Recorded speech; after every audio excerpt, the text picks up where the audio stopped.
The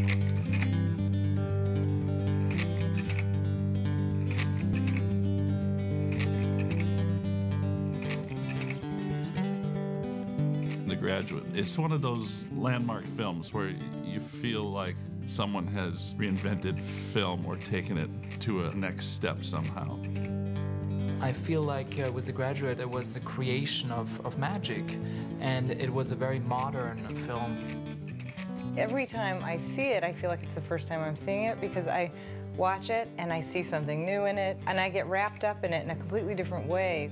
The gravitational pull of a movie like this is so great that it's dangerous to you as a filmmaker because you just end up wanting to make that movie. For us, I think it's the film that you wish you had made more than anything, and so you want to study, how did they get there? There's so many lessons to be learned in this film, and part of it really is about who Mike Nichols is and how he works.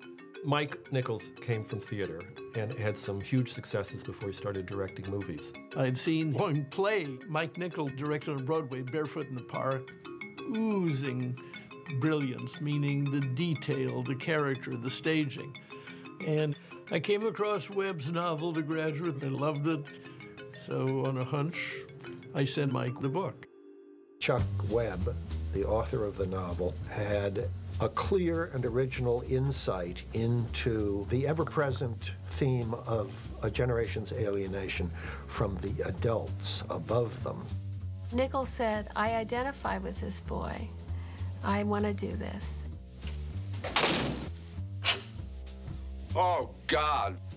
The Graduate is really an example of an artist discovering what film can do, because you have Mike Nichols, who is this brilliant stage director who you really see discover all the tools that are available to you in film. Do you want to try and tell me why you did it? I think one of the things that makes Mike Nichols' direction in this movie so extraordinary is that he's really drawing from two traditions. It is a visually amazing movie. It feels very up to the minute. Let's go. There are these shots behind the aquarium and through the lake. They're very stylistic shots, and I think for this particular material, they were brilliant. Even though they are shots that draw attention to themselves, they say so much about the character, and it works so perfectly for this picture. You noticed what was on the screen. That was radically new, because most of what's called classical Hollywood cinema was the attempt to erase the signs of the filmmaking process itself. Nichols' cameraman was Robert Surtees, a really fine cameraman. And the film probably looks more European in that there's really nice texture, there's nice dark spaces, a lot of beautiful framing and a lot of depth. At the same time, you see Mike Nichols' stage training. Mike Nichols takes these single shots and lets them play out for minutes, which is, just unheard of today, and yet they never die. Every shot has an energy, and it's like a dance. What do you drink? Mrs. Robinson, do you think we could say a few words to each other first this time? I don't think we have much to say to each other. In that long, wonderful scene in bed where he's trying to get her to talk to him and not to have sex, Nichols doesn't move his camera a lot in that. He lets the actors work out a rhythm, a comic rhythm. Do you want to tell me about some of your college experiences? Oh, my God.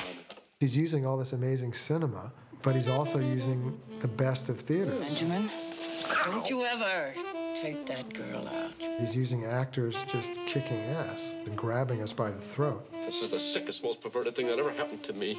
And you do what you want, but I'm getting the hell out. Are you?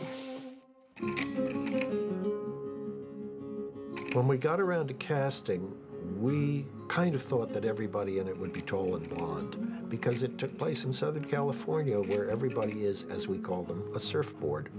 When they first conceived of the movie, in fact, they were thinking more along the lines of Robert Redford. We read hundreds of actors. Nothing clicked with us. Mike turned to me one day, he said, "Terman, you SOB, you got me in a movie that can't be cast."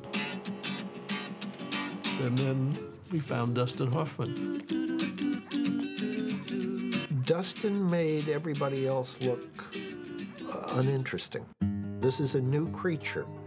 Up till then, most people were tall and blonde, or they acted like they were tall and blonde. Here he comes. What? I've got a real feeling that this is the fellow. Dustin acted like he was short and dark. Very good, sir. I'll have a porter bring it in. Oh, no. There were people who objected to Dustin Hoffman playing the lead. It was a very radical decision. Do you find me undesirable? Oh, no, Mrs. Robinson. I think you're the most attractive of all my parents' friends. Mike Nichols really fought for it and in a sense put himself on the line. But I think he was very smart, and he realized that America was changing and that Hollywood needed to change. He realized that America was ready to look at actors who looked more like they did. Is that Ben's car in front? Yes, sir. He cast an outsider to play an insider who feels like an outsider. So he cast the inside of the character, and it works, because he's still sexy. I remember saying to a woman in college about a kid, I think that guy looks like Dustin Hoffman. She said, no, Dustin Hoffman has sparkly eyes. We're all so proud of you. Proud, proud, proud, proud, proud, proud. Dustin Hoffman brings to Benjamin all the kinds of vulnerabilities that had not been associated with leading men. Get away from that door. I want to say something first. Jesus Christ. Here was someone who was anxious, neurotic, uncertain, and who was incredibly appealing because of this. Dustin Hoffman in that role, he has this unique ability to suffer on screen, and there's no one who does it with the complexity and with the endearing qualities that he has. He approaches every character from a sense of humor, and I think that's something beautiful about The Graduate. The first time you saw him on screen, he already brought that quality with him. Benjamin? Yes? Thank you for taking me home. I'll see you soon, I hope. Early in the film, when he's so full of angst, he keeps letting out these little yips. Little squeaks of discomfort. He's so upset that the anxiety is leaking out of him. This that he does, that's straight from Nichols, which Mike does when he's feeling uncomfortable about something. So Dustin grabbed that and put it in. You can tell Nichols' love of actors. He's giving them enough freedom to assume their role and each do their own thing. Of course, there's the famous scene at the church. Everybody remembers that.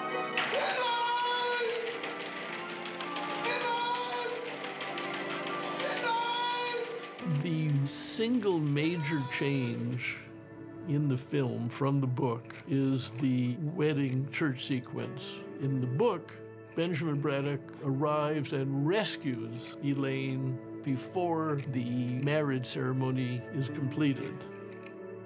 Mike Nichols said, you know, Larry, I've been thinking maybe they should already be married when he comes. And I was stunned. It seemed such a strong, unconventional thing. Where's that guy? What's he doing? Take care of him. He's too late. The act of marriage is consummated. He is, in fact, too late, and we see it. She's basically betrothed to some Ken-looking man. Good stock, big teeth, big blue eyes, blonde hair. He's gonna be a good baby maker sometime soon, and she looks like the perfect wife. You're gonna have a great life in plastics, but what gets you to run out of a wedding in your gown with some guy?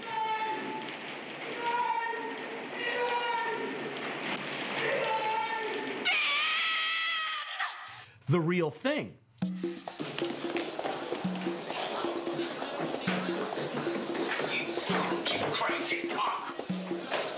When Dustin Hoffman grabs the cross and starts swinging it at people, I notice that I'm always moving in my chair. I feel like I want to join in. I'm so connected to where he's at that point. I'm so happy that he's finally acting on all this frustration. He's like a superhero at that point. He's like a superhero without a cape. You know, for all of us who have ever felt trapped. The wedding sequence ends with such a sublime joke, which is when Ben and Elaine now are fighting off the crowd, and then they lock them in the church by putting that cross in the door. And it seems like what that cross represents at that point is the entire WASP traditional world that they are saying goodbye to, and they're kind of sealing that off. And at that moment, they're entering a new world, and Hollywood is entering the new world of youth culture and leaving that old world behind. And then the thing that Nichols does is there's not really a Frank Capra ending. They sit down on the bus, which was an ending that confused me until I grew up. He smiles, she smiles, neither of them smile. And then they just kind of sit there like, whoa, we have done something really heavy. We don't really know each other. This could all go horribly wrong.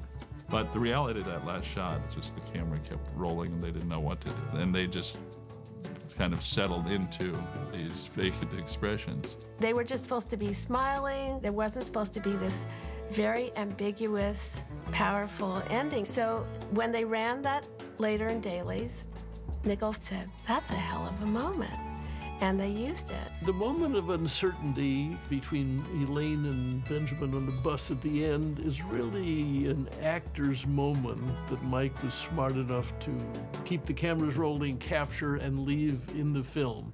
It's a moment that, in my view, elevates the film. He takes you through that whole journey, and then he's going to say, NPS, is there such a thing as riding off into the sunset? They're going to face the same rapids and shoals that their parents faced.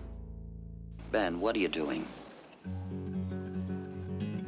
Well, I would say that I'm just drifting. Mike Nichols definitely took a lot of chances with The Graduate, the way it was shot, the way he told the story. But at the same time, it paid off hugely because it hit a nerve of American culture and actually worldwide. You're not one of those agitators. What? One of those outside agitators? Oh, no. I hate that. I won't stand for it. It really became a sort of cultural phenomenon that you had to see. And people went back and saw it over and over again. There were even kids saying the lines before the characters were saying them. And I thought, oh, don't say plastics 30 seconds before he says it. Plastics. But instead of being a wrecked joke, it was like they were singing a song together. You don't respect me terribly much either, do you? No, sir. What? No, sir. Don't shout at me, Ben. I remember when the Oscars came up that year, it was like the generation gap was sort of enacted in the Oscars. And I remember being incredibly disappointed that In the Heat of the Night won Best Picture. Even though I liked In the Heat of the Night, but it seemed from another generation. And the Academy wasn't quite ready to honor the Bonnie and Clydes and Graduates, you know, although they did give Nichols the Best Director.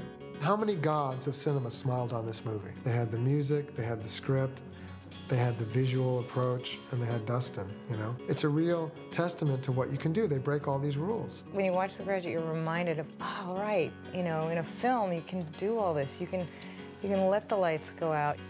You can let a shot play. It feels so much more inventive in a way than so many modern films. You meet someone? There isn't a weak moment in The Graduate. Everything is intentional. Everything is planned. These are not mistakes that someone made the best of. This is all gold.